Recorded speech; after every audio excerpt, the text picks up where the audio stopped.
कथाक्रम को समझते जाइए। कल हमने कहा श्रीमद् भागवत महापुराण की महात्म्य की कथा, और आज वही कथा आगे चलकर 88,000 ऋषिगणों को सूत जी महाराज श्रीमद् भागवत महापुराण की कथा श्रवण करवाने लगे। और सनकादिक ऋषि जो है 6 प्रश्न किए, 6 प्रश्न के जवाब देते देते सूत जी महाराज ने श्रीमद् भागवत महापुराण की कथा को प्रारंभ किया। सुखदेव जन्म की कथा। सुखदेव जी महाराज रहते कहाँ हैं? गोलोक धाम में। सुखदेव जी महाराज का निवास असली स्थान कहाँ है? गोलोक धाम। एक बार राधा रानी कहने लगी, सुखदेव महाराज कहे, बेटा सुखदेव। बोले क्या है मां? बेटा एक काम करो, तुम मृत्यु लोक में जाकर के जन्म लो, और मृत्यु लोक में जाकर के जन्म लेकर के भगवत धर्म की प्रचार करो, क्योंकि मृत्यु लोक में भगवत की धर्म की प्रचार करने वाला कोई है नहीं, इसलिए जाओ तुम प्रचार करना। सुखदेव महाराज राधा मैया की गोदी में खेलते खेलते खेलते खेलते उसका मन ऐसे बैठ गया है राधा रानी के मैया के प्रेम में कि वो राधा रानी मैया को छोड़ ही नहीं पा रहा है। सुखदेव कहने लगा, कहे मैया, मैं आपकी गोद में जो सुख मिल रहा है, मृत्यु लोक में जन्म लेने के बाद, मृत्यु लोक में जाने के बाद में आपकी गोद का सुख मुझे नहीं मिल पाएगा। क्यों? क्योंकि मृत्यु लोक तो माया मोह का संसार है, मोह का संसार है। वहां जैसे ही मैं मृत्यु लोक में जन्म लेकर के जाऊंगा और मोह मुझे जकड़ लेगी, फिर आपकी भक्ति नहीं कर पाऊंगा। देखो, एक अच्छे भक्त का पहचान क्या है? अच्छे भक्त चाहे प्राण भले ही निकल जाए, लेकिन भगवान की भक्ति को छोड़ना नहीं चाहता। और जो भक्त नहीं है, चाहे प्राण निकल जाए, लेकिन भगवान की भक्ति करना नहीं चाहता। इन दोनों में इतना ही अंतर है, अच्छे भक्त में और बुरे भक्त में। जो भक्त भगवान की बनना ही नहीं चाहते, चाहे प्राण भले निकल जाए, लेकिन भक्ति करने की कोई आवश्यकता नहीं है। और अच्छा भक्त कहता है, चाहे प्राण निकल जाए, लेकिन भक्ति को छोड़ूंगा नहीं, मैं माया मोह में नहीं जाऊंगा। आज अच्छा भक्त सुखदेव महाराज राधा मैया को कहने लगे कि कहे मैया, जब आपके चरणों की सेवा करने का, गोद में खेलने का सौभाग्य मुझे मिल रहा है गोलोक धाम में, तो मैं क्यों जाऊं? मैं नहीं जाना चाहता। राधा मैया कहने लगी, बेटा सुखदेव, तुम्हें जाना ही पड़ेगा। अरे भगवत धर्म का प्रचार कौन करेगा मृत्यु लोक में जाकर के? जाओ मृत्यु लोक। बार बार जो है राधा मैया सुखदेव महाराज से कहने लगे कि जाओ, तुम्हें जाना ही पड़ेगा मृत्यु लोक में। कैसे नहीं कैसे जाना पड़ेगा, तभी तो भगवत धर्म का प्रचार होगा। सुखदेव, तुम्हें जाना ही पड़ेगा। उस समय सुखदेव महाराज जो है कहने लगे, कहे मैया, आप बार बार कह रही हो, इसलिए मैं चले तो जाऊंगा मृत्यु लोक में, लेकिन मृत्यु लोक में जाते ही माया पकड़ लेती है, माया जकड़ लेती है, और मैं नहीं चाहता कि माया मोह के जकड़ में मैं आ सकूं। मैं माया मोह के चक्कर में नहीं पड़ने वाला। इसलिए आप यदि कह रही हो तो मैं मृत्यु लोक में चला तो जाऊंगा, लेकिन आप मुझे वरदान दो कि मृत्यु लोक में जाने के बाद माया मुझे नहीं जकड़ पाए, माया का असर मेरे जीवन में न हो, ऐसा वरदान दो। तो गोलोक धाम में राधा रानी मैया जो है वरदान दी। सुखदेव स्वामी कहे, सुखदेव जाओ, मेरा वरदान है, मेरा वरदान है कि जाओ तुम मृत्यु लोक में। तुम्हारा जन्म लेने के बाद माया तुम्हारी कुछ बिगाड़ नहीं पाएगा, माया तुम्हें जकड़ नहीं कर पाएगा। जाओ तुम मृत्यु लोक में जन्म ले लो। तो सुखदेव स्वामी ने कहा, कहे मैया, मैं ऐसे विश्वास नहीं करने वाला। साक्षात भगवान ही आकर के मुझे वचन दे, तब मैं भगवान की बातों को मान करके मैं मृत्यु लोक में जाने के लिए मैं तैयार हो सकता हूं। भगवान स्वयं आकर के कहे कि मृत्यु लोक में जन्म लेने के बाद माया का असर मेरे जीवन में ना पड़ सके। तो राधा रानी मैया ही तो ब्रह्म है, वही तो भगवान है। तो साक्षात भगवान आकर के सुखदेव महाराज से कहे सुखदेव बेटा तुम जाओ, मेरा वरदान है, मृत्यु लोक में तुम्हारा जन्म लेने के बाद माया तुमको ग्रसित नहीं कर सकता। माया का असर तुम्हारे जीवन में नहीं होगा। तब कहीं जाकर के गोलोक धाम से सुखदेव स्वामी महाराज राधा मानी मैया की आज्ञा पा करके गोलोक धाम से मृत्युलोक आने के लिए तैयार हुए। मृत्युलोक आने के लिए तैयार हुए। और कैसे तैयार हुए? एक समय की बात है, देवर्षि नारद मुनि जो है घूमते फिरते कई बार ब्रह्मलोक गए, कई बार विष्णु लोक गए, लेकिन उसी में एक बार कैलाश पर्वत में ब्रह्मा जी के पास कैलाश पर्वत में पहुंच गए। अब देवर्षि नारद मुनि विचार करने लगा, तो मैं जहां भी जाता हूं कोई ना कोई अच्छा कार्य करके आता हूं। ब्रह्मदेव के पास में तो ब्रह्मलोक में कईयों बार गया, विष्णु लोक में भी कईयों बार गया, चलो आज कैलाश पर्वत पे चलना चाहिए।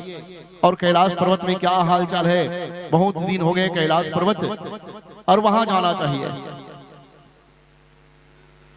ऐसे सोच करके देवर्षि नारद मुनि कहा कैलाश पर्वत पहुंच गए। और कैलाश पर्वत में पहुंचकर जैसे ही पहुंचे तो कैलाश पर्वत में शिव जी जो है शंकर भगवान समाधि में लगे हुए हैं, और पार्वती मैया सुंदर भोजन बना रही है। देवर्षि नारद मुनि पहुंच गए, कहे भैया, ओ भैया। जैसे ही देवर्षि नारद मुनि आवाज दिया और वैसे ही पार्वती मैया ने के लिए कहो, आओ देवर्षि आओ। बोले क्या बात है, कहां से आ रहे हो? बोले मैं सीधा तीनों लोकों में भ्रमण करते करते आज मन हो गया आपके कैलाश पर्वत आने को, इसलिए मैं कैलाश पर्वत आपके दर्शन के लिए आ गया मैया। कहो भोलेनाथ कहाँ है? तो बोले वो तो समाधि में है, भगवान की भक्ति में लगे हुए। ओहो। देवर्षि नारद मुनि विचार किया कि चलो अच्छी बात है कि आज मैं कैलाश पर्वत में आया हूं, भोलेनाथ जो है समाधि में डटे हुए हैं, भगवान की भक्ति कर रहे हैं, मेरा काम अच्छा बन जाएगा। क्योंकि देवर्षि नारद मुनि त्रिकालदर्शी थे, उनको पता था कि भगवान भोलेनाथ जो है समाधि में लगे हुए हैं, पार्वती मैया के पास अपना काम बनाने के लिए जाऊं। और उस समय सुंदर पार्वती मैया आसन देती है, देवर्षि नारद मुनि बैठे, और बैठ करके देवर्षि नारद मुनि कहने लगे कि हो मैया क्या समाधि में लगे हुए हैं भोलेनाथ? हाँ हाँ समाधि में लगे हुए हैं। हाँ वो तो संसार की रीत है, समाधि में क्या पति पत्नी का प्रेम क्या संसार में सब झूठे बंधन है तो है भैया, कोई सच्चा प्रेम यहाँ संसार में है ही कहाँ? सच्चा प्रेम कोई किसी से करता ही कहाँ है? देवर्षि नारद मुनि अपनी बातों को प्रारंभ किया, और देवर्षि नारद मुनि बातों को प्रारंभ किया। पार्वती मैया पूछने लगी, कहो देवर्षि क्या बात है? खूब अब पति पत्नी की चर्चा कर रहे हो आप, क्या बात है? बोले मैया वही तो कह रहा हूं। क्या? कि उमा कहूं मैं अनुभव अपना, सच हरि भगत जगत सब सपना। कहे मैया ये संसार तो सब स्वप्नवत है, संसार में आज हम आए हैं कल नष्ट हो जाएंगे। जो संसार में आता है उसको जाना पड़ता है। सब संसार माया की तो संसार है, यहाँ क्या सत्य है क्या झूठ, सब तो असत्य ही है। संसार में जो दिख रहा है अपने नजरों से वो तो सब असत्य ही है। लोग कहते हैं कि उससे मैं प्रेम करता हूँ, लोग कहते हैं वो मुझसे ज्यादा प्रेम करते हैं। संसार में कोई किसी से प्रेम नहीं करता। देवर्षि नारद मुनि पार्वती मैया के सामने कहने लगी, कहे भैया संसार में कोई किसी से प्रेम नहीं करता। कोई पति पत्नी कहते हैं कि मैं हम एक दूसरे से प्रेम करते हैं, कोई किसी को प्रेम नहीं करते। ये तो सुर नर मुनि सब के यह रीति, सुर नर मुनि सब के यह रीति, अरे स्वार्थ लागे करे सब प्रीति। सब स्वार्थ के साथी है मैया, कोई किसी से प्रेम नहीं करता। तो पार्वती मैया तुरंत बोल पड़े, कहे देवर्षि आप कैसे बात करते हो? अरे दुनिया के यहाँ लागू होता होगा जो आप बोल रहे हैं, पति पत्नी के बीच में प्रेम नहीं होता, सब स्वार्थ के साथी है, लेकिन हमारे यहाँ ऐसा नहीं होता कैलाश पर्वत में। बोले हमारे पति देव तो बहुत प्रेम करते हैं हमसे। ओहो, जितना प्रेम मैं अपने पति देव से करती हूँ उससे 1000 गुना प्रेम मेरे पति देव मुझसे करते हैं। कहे देवर्षि ऐसा नहीं है, हमारे कैलाश पर्वत में नियम अलग है। हमारे देवाधिदेव महादेव भगवान तो मुझसे इतना प्रेम करते हैं कि संसार में कोई भी पति अपने पत्नी से उतना प्रेम नहीं करते होंगे। देवर्षि नारद मुनि अपनी बातों को पार्वती मैया को मनाने के लिए कहने लगे कि मैया मैं जानता हूँ सब पत्नी वैसे ही कहते हैं, पति के ऊपर जो विश्वास है बस विश्वास से ऐसे ही टिका हुआ है संसार। सब पत्नी ऐसे ही कहते हैं कि हमारे पति देव हमसे ज्यादा प्रेम करते हैं, कोई किसी से प्रेम नहीं करते। पार्वती मैया कहने लगी कहे देवर्षि मेरे पति देव मुझसे इतना प्रेम करते हैं कि यहाँ तक कि इतना मैं क्या बताऊं कि जो गुरु मंत्र भी लिए हैं मेरे देवाधिदेव महादेव, उस गुरु मंत्र को भी पत्नी को नहीं बताना चाहिए, लेकिन मुझे बता कर रखे। हम इतना प्रेम करते हैं, गुरु मंत्र की चिंता नहीं है, उसको पत्नी की चिंता है। और मुझसे इतना प्रेम करते हैं।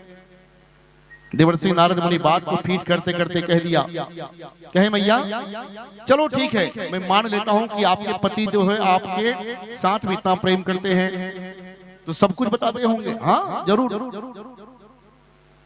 यहाँ तक कि मैं तो बता दी हूँ ना कि गुरु मंत्र भी लिए हैं हमारे पति देव, उस गुरु मंत्र को भी बता दिए हैं। मेरे पति देव मुझसे इतना प्रेम करते हैं। देवर्षि नारद मुनि फट से पूछ दिया, कहे मैया आप ये बताओ कि आपके पति देव आपसे इतना प्रेम करते हैं तो आपके पति देव मुंड की माला पहने हैं, और मुंड की माला किसकी है ये भेद आपको कभी बताए? पार्वती मैया दिमाग चकरा, पार्वती मैया विचार करने लगी, कहे देवर्षि आप बोल रहे वो सही बात बोल रहे हो, यहाँ तक गुरु मंत्र भी बोल दिए हैं मुझसे इतना प्रेम करते हैं, लेकिन आज मेरे भूत भावन भोलेनाथ भगवान किसकी मुंड की माला जो पहने हुए हैं आज तक ये भेद मुझे बताया ही नहीं है। हाँ तो मैं इसीलिए कहता हूँ कि सुर नर मुनि सब के यह रीति, अस्वार्थ लाग करे सब प्रेते। सब स्वार्थ के साथ, यहाँ तक देवाधिदेव महादेव भी स्वार्थ से ही आपसे प्रेम करते हैं, सच्चा प्रेम नहीं करते।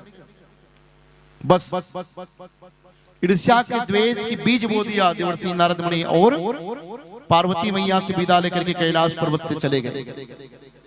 अब पार्वती मैया के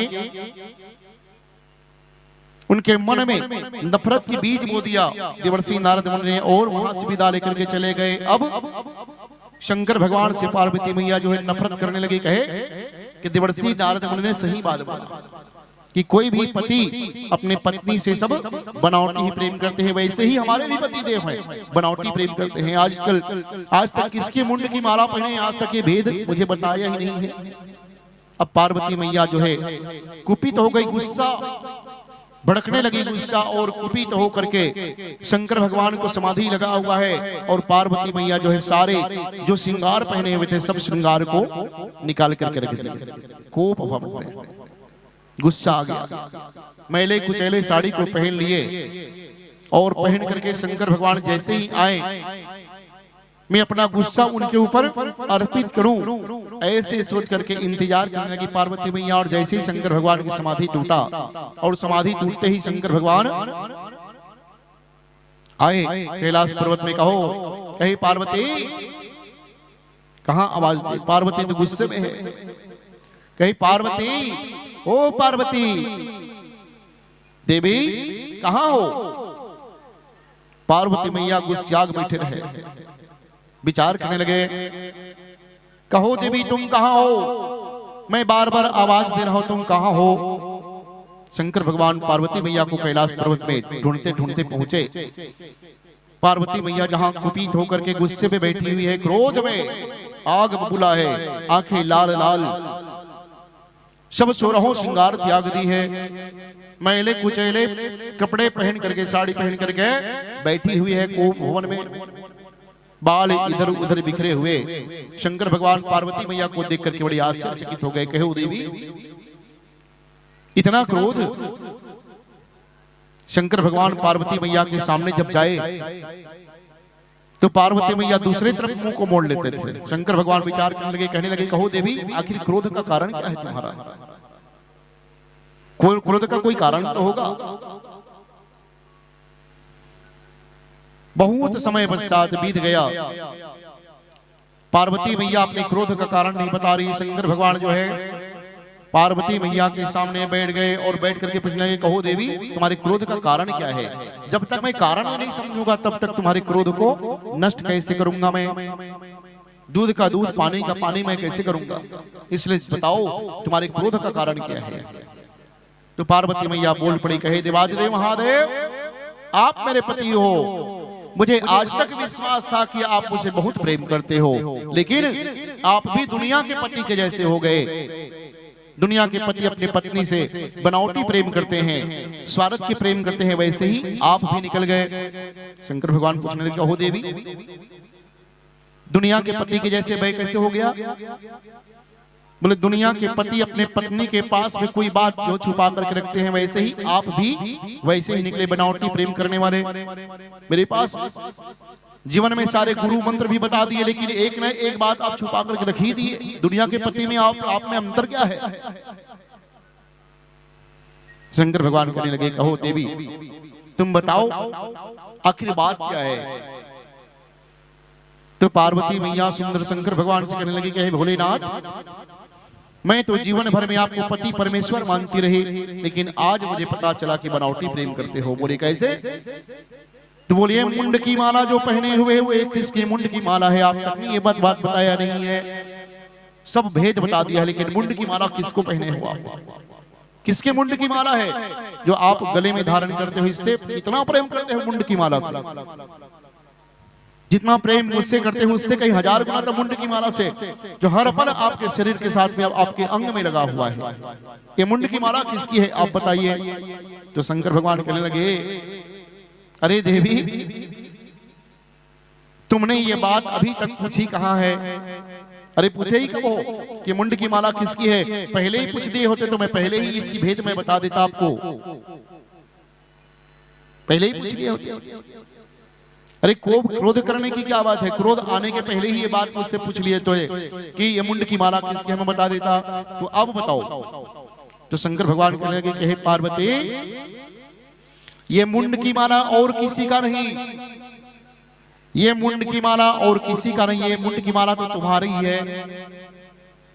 पार्वती मैया पूछने लगी, कहे प्रभु, मैं जीवित हूं और मैं जीवित रहते रहते मेरे मुंड की माला आपके गले में कैसे? तो शंकर भगवान कहने लगे, कहे पार्वती, ये मुंड की माला गिन लो, इतने बार तुम इस संसार से मर चुकी हो, मैं तुमसे इतना प्रेम करता हूं कि जब जब इस संसार में तुम्हारा जन्म हुआ, मेरा विवाह तुम्हारे ही साथ हुआ, और तुम्हारे मृत्यु हुए तो वो मृत्यु के पास तुम्हारे मुंड की माला को मैं माला में पिरो लेता हूं। अब मुंड की माला देख लो, इसकी इतने बार तुम इस संसार में जन्म लेकर के मर चुकी हो, और जब जब तुम मरी तो तुम्हारे मुंड की माला अपने माला में एक माला जोड़ देता हूं। 108 मुंड के माला पहले रहे। शंकर भगवान मुंड की माला को गिन करके पार्वती देखी कि इतने बार मैं मर चुकी हूं। बोले हाँ, अच्छा, तो आप ये बताइए प्रभु, जब इतने बार संसार में जेकर लेकर मैं जन्म लेकर के मर चुकी हूं तो आपका हाल क्या है? आप भी तो मरते होंगे। शंकर भगवान कहने लगे, कहे देवी, जैसे तुम्हारी मृत्यु होती है वैसे मेरा मृत्यु नहीं होता है। क्यों? मैं तो अमर हूं, मेरा न जन्म होता है न मृत्यु होता है। जिसका जन्म होता है उसका मृत्यु ही होता है, जिसका जन्म होता है संसार में उसको मरना पड़ता है, और मेरा न जन्म होता है न मृत्यु होता है। पार्वती बोले क्यों? कहे प्रभु भोलेनाथ, आपका मृत्यु किस लिए नहीं होता है? तो शंकर भगवान भेद बताने लगे, कही पार्वती, मेरा मृत्यु इसलिए नहीं होता है क्योंकि मैं अमर कथा श्रवण किया हूँ, मेरे पास अमर कथा है। जो अमर कथा को श्रवण करता है उसका कभी मृत्यु नहीं होता है, वो अमर हो जाता है। तब पार्वती मैया को समझ में आई बात कि आपका इसलिए मृत्यु नहीं होता है कि आपके पास अमर कथा है। पार्वती मैया बड़ी प्रसन्न हो गई, कहे भोलेनाथ जब आपके पास अमर कथा है, मुझसे इतना प्रेम करते हो तो वही अमर कथा मुझे श्रवण करवा दो, मुझे भी सुना दो अमर कथा, मैं भी अमर हो जाऊं। बार बार जन्म और मरण के बंधन से मुझे जन्म लेना पड़ता है, मृत्यु होना पड़ता है, फिर मुंड की माला बन करके आपके गले में जाना पड़ता है, इसलिए मुझे भी अमर बना दो, तो अमर कथा मुझे सुना दो। शंकर भगवान कहने लगे, कहे देवी मैं तो कब का चाह रहा था कि तुमको मैं अमर कथा श्रवण करवा दूं, लेकिन तुम्हारे मन में कभी इच्छा जागृत नहीं हुई, आज इच्छा जागृत हुई तो चलो तुम्हें अमर कथा सुना देता हूं। ओहो, शंकर भगवान पार्वती भैया को अमर कथा श्रवण करवाने के लिए एक अमरिया के वृक्ष के नीचे ले जाने के लिए कहने लगे, कहे देवी ये अमर कथा एकांत में श्रवण करना चाहिए, अमर कथा एकांत में श्रवण करना चाहिए, किसी प्रकार का विघ्न बाधा नहीं होना चाहिए, एकाग्र मन से अमर कथा श्रवण करना है। तो एक काम करिए, कैलाश में तो कोई ना कोई दिन भर आते रहते हैं, चलो हम कैलाश से थोड़ा दूर जा करके किसी वृक्ष के नीचे में बैठ करके तुम्हें एकांत में मैं अमर कथा श्रवण करवाऊंगा। और पार्वती मैया को भोलेनाथ कैलाश पर्वत से थोड़ी दूर ले जाकर के अमरिया के वृक्ष के नीचे अमर कथा श्रवण करवाने लगे। और जिस आम के वृक्ष के नीचे में शंकर भगवान पार्वती अमर कथा सुनने के लिए सुनाने के लिए बैठने लगे, शंकर भगवान कहने लगे, पार्वती कथा कैसे सुननी चाहिए? श्रोता वक्ता ज्ञान निधि कथा राम के गुण। श्रोता और वक्ता को किस नियम का पालन करना चाहिए? किस नियम का पालन करना चाहिए? श्रोता को कैसे बैठना चाहिए? वक्ता के ठीक सामने बैठना चाहिए। जो कथा कहने वाला है, कथा सुनने वाले को कथा कहने वाले के ठीक सन्मुख बैठना चाहिए। जब तक श्रोता और वक्ता का संबंध अच्छा नहीं होगा तब तक कथा श्रोता को समझ में आएगा नहीं और वक्ता को मजा नहीं आएगा कथा कहने में। इसलिए श्रोता और वक्ता का संबंध दृढ़ होना चाहिए। मन लगा करके वक्ता को कथा कहना चाहिए और मन लगा करके श्रोता को कथा सुनना चाहिए। और भी कैसे? आसन में बैठ करके। कैसे सुनना चाहिए? आसन में बैठ करके। देखिए शास्त्र कहता है कि कभी भी देवी देवताओं की पूजन करो, आराधना करो या कथा श्रवण करने जाओ तो बिना आसन का नहीं बैठना चाहिए। पूजन भी कर रहे हो घर में तो बिना आसन की पूजा भी नहीं करना चाहिए। भोजन भी कर रहे हो तो बिना आसन के भोजन नहीं करना चाहिए। आसन जरूरी है। जिन्होंने अपने आसन को जीत लिया फिर उसका काम सुलभ हो जाता है। इसलिए सुंदर आसन में बैठ करके कथा श्रवण करना चाहिए। वक्ता के सन्मुख बैठना चाहिए। कोई कहते हैं कि भाई भगवान की कथा हो रही है, इतने लाउड स्पीकर लगा हुआ है, साउंड सिस्टम लगा हुआ है, तो हम तो कथा को हम दूर से ही श्रवण कर लेंगे। लेकिन ऐसा नहीं है। जो फल कथा प्रांगण में बैठ करके, कथा स्थल में बैठ करके जो कथा का जो फल मिलेगा वो अन्यत्र कहीं बैठ करके सुनने से वो फल नहीं मिलेगा। बोलिए वृंदावन बिहारी लाल की जय। इसलिए कथा प्रांगण में, कथा स्थल में आकर के वक्ता के सन्मुख बैठ करके कथा श्रवण करना चाहिए। तो पार्वती मैया को देवादिदेव महादेव भगवान ने सुंदर आसन में बैठने के लिए कहा और अपने सन्मुख बैठने के लिए कहा। ये दो चीज है। श्रोता का तीसरा लक्षण क्या है कि श्रोता यदि वक्ता के द्वारा कथा श्रवण कर रहा है तो कम से कम श्रोता के द्वारा इशारा होना चाहिए वक्ता के लिए कि ये कथा मुझे समझ में आ रहा है। वक्ता को लगना चाहिए कि मैं जो कथा कर रहा हूं वो श्रोता समझ रहे हैं, श्रोता समझ रहे हैं। वक्ता जान जाता है कि कौन श्रोता जो है कथा श्रवण कर रहा है, कौन टाइम पास करने के लिए बैठा है, किसका मन कथा में है, किसका मन कथा में नहीं है, वो वक्ता समझ जाता है। इसलिए श्रोता को चाहिए कि सच्चे श्रोता का परिचय देते हुए कथा श्रवण करना चाहिए। कैसे आसन में विराजमान होना चाहिए? कहते हैं कथा श्रवण यदि करना हो तो सुख आसन में बैठना चाहिए। बोलिए वृंदावन बिहारी लाल की जय। सुख आसन कौन सा है? जैसे मैं बैठा हूं सुख आसन, पालकी मोल करके सुख आसन में बैठ करके, एक आसन में बैठ करके यदि आपका ध्यान कथा में होगा तो आपके पैरों में भी दर्द नहीं होगा। और आपका यदि ध्यान कथा में नहीं हो तो ध्यान बार बार आपके पैरों में जा रहा है तो कथा भी श्रवण करने का कोई मतलब नहीं है, और आप बैठे हो उसका भी कोई मतलब नहीं है। इसलिए आसन को जितना चाहिए, जीतो आसन, अर्थात जो अपने आसन को जीत लिया, उन्होंने कथा श्रवण कर लिया। इसलिए देवादिदेव महादेव भगवान ने पार्वती मैया को कहा, कहे देवी मैं अमर कथा श्रवण करा रहा हूं तुम्हें, और तुम एक आसन में बैठ करके सुंदर कथा श्रवण करो। बोले ठीक है महाराज, अमर कथा सुनना है, क्योंकि आज आवश्यकता शंकर भगवान को नहीं है, आवश्यकता किसको है? मैया को, पार्वती मैया को है। कथा श्रवण करना है, अमर कथा श्रवण करना है। अब इतने श्रोता हो, आवश्यकता भगवान की भक्ति की आपको आवश्यकता है, इसलिए भगवान की कथा श्रवण करने के लिए बैठे हुए। भगवान की कथा आप लोगों को श्रवण करना है, इसलिए बैठे हुए हो। तो कम से कम कुछ पाने के लिए कुछ खोना ही पड़ता है। यदि हम भगवान की भक्ति पाना चाहते हैं तो हमें कुछ कष्ट भी हो जीवन में, उस कष्ट को झेलना भी जरूरी है। तो पार्वती मैया सुंदर एक आसन में बैठ गई, भोलेनाथ सामने बैठे हुए हैं, आसन में सुंदर बैठ गई। शंकर भगवान कहे कि एक आसन में बैठना है, कथा प्रारंभ हो गया, मतलब कथा जब तक समाप्त होगा तब तक तुम्हें उठ के जाना भी नहीं है। बोले ठीक है प्रभु। बैठ गए आमने सामने। अब शंकर भगवान कहने लगे, कहे देवी मैं कथा सुना रहा हूं तुम्हें, अमर कथा, लेकिन तुम्हें हुंकार देना पड़ेगा। मैं कथा सुना रहा हूं, मुझे कैसे पता चलेगा कि मैं कथा सुना रहा हूं, तुम सुन रही हो कि नहीं सुन रही हो? तो कम से कम मुझे इशारा में कम से कम हुकारू देते रहना। और शंकर भगवान अमर कथा प्रारंभ किए।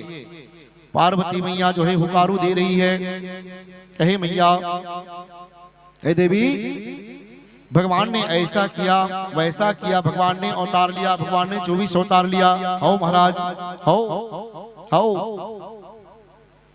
बस पार्वती मैया हुकारो देने लगी, शंकर भगवान अमर कथा सुनाने लगे। और जिस वृक्ष के नीचे शंकर भगवान पार्वती मैया बैठी, उसके ठीक ऊपर कौन बैठा है? एक पक्षी बैठा है। कौन? सुखदेव। वही सुखदेव जो गोलोक धाम से राधा रानी मैया ने भगवत प्रचार के लिए मृत्यु लोक जाने के लिए कहा है। आम के वृक्ष के नीचे में बैठा हुआ, सुंदर डाले में बैठा हुआ विचार कर रहा है कि मैं संसार में आ तो गया हूं, लेकिन संसार में जैसे ही जाऊंगा मुझे माया जकड़ लेगी। अब मैं क्या करूं? मैया का आदेश है भगवान की प्रचार करने के लिए, भक्ति की प्रचार करने के लिए, धर्म के प्रचार के लिए मुझे जाना ही पड़ेगा। अब ऐसे ही क्या, एक सुआ पक्षी था। सुआ पक्षी दोनों परिवार वहां रहते थे। सुआ पक्षी ने पक्षिणी के गर्भ से एक अंडा उत्पन्न हो गया, और एक अंडा उत्पन्न हो गया पक्षिणी के गर्भ से, और अंडा उत्पन्न होने के बाद में उसका बच्चा नहीं पड़ा, उसमें अंडा खराब निकल गया। सुआ पक्षी और पति पत्नी दोनों बहुत दिनों से रहते थे। जब अंडा खराब हो गया तो सुआ पक्षी दोनों पति पत्नी दोनों मायूस हो गए कि हम इतने मेहनत करने के बाद, इतने तपस्या करने के बाद हमारा कोई संतान के रूप में अंडा प्रवाहित हुआ, तो प्रादुर्भूत अंडा में हमारा बालक नहीं बन सका, इसलिए अंडा को छोड़ करके दोनों सुआ पक्षी उड़ गए। सुआ पक्षी उड़ गए थे। जब सुखदेव महाराज जब आए गोलोक धाम से राधा रानी के भेजने से, सुखदेव महाराज को स्थान नहीं मिला, तो स्थान नहीं मिला तो सुआ पक्षी के खराब अंडे में जाकर के प्रवेश कर दिया। बोलिए वृंदावन बिहारी लाल की जय। घोलहा अंडा खराब अंडे में प्रवेश कर दिया, और वहां से वो प्रादुर्भूत हो गए सुखदेव के रूप में। बोलिए वृंदावन बिहारी लाल की जय। सुआ का पक्षी का अंडा था, इसलिए सुआ पक्षी के रूप में ही प्रादुर्भूत हो गए, उत्पन्न हो गए, जन्म हो गया सुख पक्षी के रूप में, सुआ पक्षी के रूप में सुखदेव महाराज का। अब जब से जन्म हुआ है, प्रादुर्भूत हुए हैं सुआ के अंडे से, वैसे ही आम के वृक्ष में उसका निवास स्थान बना हुआ है, जहां पर नीचे में शंकर भगवान और पार्वती दोनों अमर कथा कह रहे हैं। शंकर भगवान कहने लगे कि देखो देवी पार्वती, अमर कथा है, अमर कथा मैं कहने वाला और सुनने वाला दोनों को ही पता होना चाहिए। किस तरह से? जैसे गुरु मंत्र लेते हैं, गुरु मंत्र जब लिया जाता है तो गुरु जो मंत्र बता रहे हैं शिष्य के कानों में, तो मंत्र बोलने वाले गुरु हो गए और मंत्र सुनने वाले चेला हो जाते हैं, शिष्य। उस दोनों के अलावा कोई तीसरे को पता नहीं होना चाहिए गुरु मंत्र क्या है। वैसे ही अमर कथा है, पहले ही शंकर भगवान बता दिए हैं कि कहे देवी ये अमर कथा है, मैं बताने वाला, तुम सुनने वाले, तीसरों को पता नहीं चलना चाहिए। अब सुंदर अमर कथा कह रहे हैं, और अमर कथा सुआ पक्षी जो है आम के डाले में बैठ करके सुंदर अमर कथा श्रवण कर रहे हैं। बोले वृंदावन बिहारी लाल की, बड़े अपने अपने जीवन को बड़े धन्य समझने लगा सुआ पक्षी। सुखदेव स्वामी महाराज अपने जीवन को धन्य समझने लगा कि अरे चलो, मृत्यु लोक में आने के पहले सबसे घटना घट रही है कि मुझे अमर कथा श्रवण करने को मिल रहा है। बड़े अमर कथा शंकर भगवान सुना रहे हैं पार्वती मैया को, और पार्वती मैया हुंकार भर रही है। धीरे धीरे धीरे धीरे कथा श्रवण करने के लिए बैठो तो निंदिया रानी सबको सताती है, सबको नींद आता है। निंदिया रानी का काम क्या है? कोई यदि शुभ कार्य कर रहा है, अच्छे कार्य कर रहे हैं, कोई कथा श्रवण करने के लिए कर रहे हैं, तो कथा श्रवण करते करते इस संसार में फिर सब जितने भी अवगुण दुर्गुण माया मोह सब नष्ट हो जाएगा। तो मेरे का क्या माया यहाँ संसार में, इसलिए कोई भक्ति नहीं कर रहे तब ज्यादा अच्छा है। इसलिए निंदिया रानी सबको सताती है। भगवान अपने भक्त को परीक्षा लेने के लिए सबसे पहले निंदिया रानी को भेज देते हैं कि जाओ, अमुक जगह कथा हो रहा है, वहां श्रोता के रूप में ये अमुक व्यक्ति विराजमान है, जाओ उसको सताना, उनके मन को बिगाड़ने के प्रयास करना। यदि वो निंदिया रानी तुम्हारा असर यदि पड़ गया तो भगवान की कथा श्रवण नहीं करेगा, और तुम्हारा असर यदि नहीं पड़ा तो भगवान की कथा श्रवण करके वो फिर मोक्ष गति को प्राप्त कर लेगा। निंदिया रानी का यही काम है। इसलिए कहीं भी भगवत की कथा होती है तो निंदिया रानी सबसे पहले आ जाती है उसको सताने के लिए, बिगाड़ने के लिए। भगवान परीक्षा लेने के लिए भेजते हैं कि इनकी जो प्रेम है, विश्वास है, दृढ़ है कि कच्चा है। इसलिए निंदिया रानी सताने लगी इसको। पार्वती मैया को जब नींद आने लगी, शंकर भगवान अमर कथा सुना रहे हैं, पार्वती मैया को नींद आते आते आते आते हुंकार भरते भरते चुप हो गई। बोली वृंदावन बिहारी लाल की जय। हुंकारू देना बंद। सुखदेव स्वामी कहने लगे कि शंकर भगवान आंख बंद करके अमर कथा सुना रहे हैं, पार्वती मैया को आधा ही कथा मैं सुन पाया हूं। अब पार्वती मैया को नींद आ गई, अमर कथा बंद हो जाएगा, इसलिए पार्वती मैया का हुंकार देना बंद हो गया। इसलिए सुआ पक्षी ही हुंकारू देना प्रारंभ कर दिया।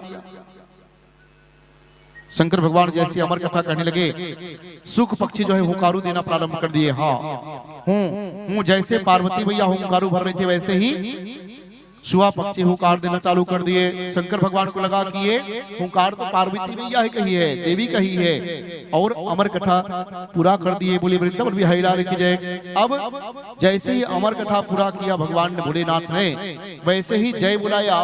बोले सियावर रामचंद्र की जय।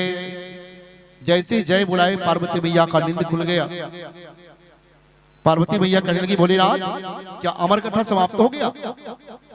शंकर भगवान कहने लगे, कहो देवी अमर कथा समाप्त हो गया, कैसे पूछते हो तुम? अरे मैं अमर कथा कहते कहते तुम हुंकार दे रही हो, और मैं कह दिया कि अब अमर कथा समाप्त हो गया, अब सियावर रामचंद्र की जय कह रहा हूं, तो तुम कहां गई थी अब तक? पार्वती अम्मा कहने लगी, कहे भोलेनाथ मुझे तो नींद आ गया था, मैं सो गई थी, अमर कथा पूरा नहीं श्रवण कर पाई, आधा ही श्रवण की हूं मैं, अब मैं सो गई थी। अब नींद जैसे जय बुलाए तो नींद जग गया, इसलिए मैं पूछ रही हूं कि अमर कथा समाप्त हो गया क्या? शंकर भगवान कहने लगे, कहे देवी जब तुम सो गई थी, अमर कथा चल रहा था मेरे द्वारा, आंख बंद करके अमर कथा श्रवण करवा रहा था, तो हुंकारू किसने दिया? हुंकार किसने भरा? इसका मतलब यह है कि हम दोनों के अलावा कोई तीसरा भी कोई जीव है जो अमर कथा श्रवण कर रहा है। शंकर भगवान जान गए। शंकर भगवान कहने लगे, कहे देवी हम दोनों के अलावा कोई तीसरा कोई है जिन्होंने हुंकार भरा तुम्हारे जग में? अब ये तो पता नहीं महाराज। तो शंकर भगवान जो है अपने स्थान से खड़े हो गए, क्रोधित हो गए। क्रोधित हुए शंकर भगवान और चारों तरफ त्रिशूल लेकर के घूमने लगा। कैलाश पर्वत में वृक्षों को देखने लगा, कुछ जीव थोड़ी है। पहाड़, पर्वत, नदी, तालाब सबको ढूंढने लगा। शंकर भगवान जो है अमर कथा किसने श्रवण कर लिया, पार्वती की जगह हुंकार किसने भर दिया और अमर कथा श्रवण कर लिया। क्यों? कि भगवान की कथा है, उसको छुप करके नहीं सुनना चाहिए। बोलिए वृंदावन बिहारी लाल की जय। भगवान की कथा को छुप करके नहीं सुनना चाहिए। इसलिए कहते हैं कि भगवान की कथा को वक्ता के सामने बैठ करके सुनना चाहिए। और सुआ पक्षी ने छुप करके सुन लिया।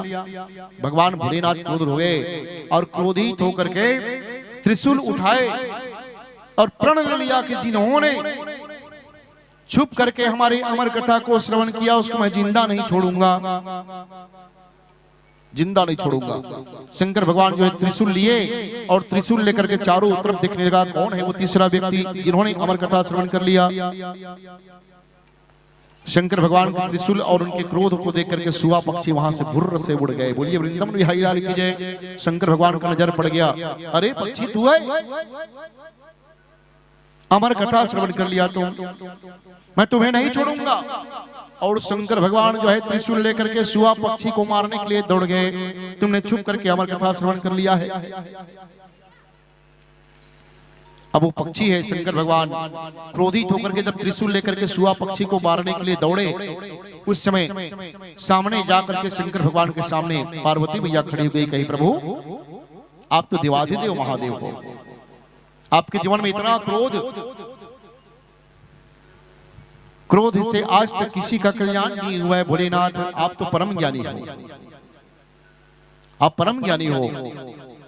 ज्यादा क्रोध करना ठीक नहीं है, क्रोध से कभी व्यक्ति का कल्याण नहीं हो सकता। भोलेनाथ आप शांत हो जाइए। अरे अमर कथा उन्होंने सुन लिया तो क्या बिगाड़ लेगा, अरे सुनने तो जाने दो। शंकर भगवान का क्रोध शांत हो गया और क्रोध शांत होकर के शंकर भगवान जो है कैलाश की ओर चले गए। इसी सुआ पक्षी वहां से चले गए डर के मारे, भयभीत है। शंकर भगवान मुझे मार ना दे, त्रिशूल ना छोड़ दे मेरे लिए। ऐसे डरते डरते सुआ पक्षी जो है उड़ते उड़ते उड़ते उड़ते संन्याप्रास नाम का आश्रम है। वो आश्रम क्या है? संन्याप्रास नाम करके आश्रम, वहां महर्षि वेदव्यास जी रहते हैं आश्रम में, पर्वत के ऊपर। और वहां महर्षि वेदव्यास जी पति और पत्नी दोनों, वीठिका देवी उसकी पत्नी का नाम है, कहीं कहीं पर अरुणी भी उसकी पत्नी का नाम है।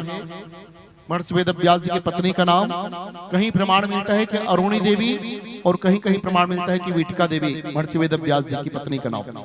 अब दोनों पति पत्नी पर्वत में एक आश्रम बना करके रह रहे हैं। अब दोनों पति पत्नी दोनों विचार करने लगे। कहे प्रभु, वीठिका देवी व्यास जी की पत्नी कहने लगी, कहे महाराज पति देव, हम जीवन में कितने अभागे हैं महाराज, मैं कितना अभागिन हूं मैं। क्यों? कि संसार में आज विवाह हो रहा है, कई ऐसे युगल जोड़ी विवाह होने के 1 साल पश्चात उसका संतान आ जाता है, बाल बच्चे हो जाते हैं, और मैं, मेरा गोद आज तक सुना पड़ा हुआ है, मेरे कोई संतान नहीं है, दुख है। महर्षि वेदव्यास जी की पत्नी रोने लगी अपने पति के पास। कहे महाराज क्या हमारे भाग्य में कोई संतान नहीं लिखा है? आप तो परम ज्ञानी हो, क्या हमारे भाग्य में कोई संतान नहीं लिखा है? उस समय महर्षि वेदव्यास जी समझाने लगे अपनी पत्नी को कि होई है सोई जो राम रचि राखा, को करी तरक बढ़ावही शाखा। देखिए देवी, जन्म विवाह मरण गति सोई, जो जस लिखा कहाँ तस होई। जन्म विवाह और मृत्यु इसका कोई निश्चित समय नहीं होता है देवी। अरे हमारे यहाँ किसी का जन्म होगा, भगवान की इच्छा से जब हमें संतान मिलना हमारे भाग्य में लिखा होगा तभी हमें संतान मिल सकता है, अन्यथा नहीं मिल सकता। क्यों? क्योंकि समय से पहले और भाग्य से ज्यादा संसार में कोई किसी को नहीं देता भगवान ने। सिद्धांत क्या है भगवान का? ज्ञानी मुनि का सिद्धांत क्या है कि समय से पहले और भाग्य से ज्यादा भगवान किसी को कुछ भी नहीं देता है ज्यादा। अब महर्षि वेदव्यास जी अपनी पत्नी को समझाने लगे, कही देवी यदि हमारे भाग्य में संतान होगा तो भगवान देंगे, भगवान के ऊपर विश्वास करना सीखो। ओह विश्वास करो, यदि हमारे संतान यदि हमारे भाग्य में किस्मत में लिखा होगा तो हमारे संतान बिल्कुल होंगे। ओह महर्षि वेदव्यास जी सुंदर अपनी पत्नी को समझाए और पत्नी को समझाने के बाद पत्नी को जोर से जम्हाई आ गई। बोली वृंदावन बिहारी लाल की जय। वही तो कहते हो महाराज। अरुणी देवी बार बार पति के ऐसे वचनों को सुन करके महर्षि वेदव्यास जी के पत्नी को एक बार जम्हाई आ गया। कहे जीवन में वही तो है, इंतजार कर रहे हैं महाराज, इंतजार ही तो है। हमें हमारे हाथ में कुछ भी नहीं है, संतान को पाना है वो भी भगवान के हाथों में लिखा हुआ है। भगवान की जब इच्छा होगी तब हमें संतान देंगे।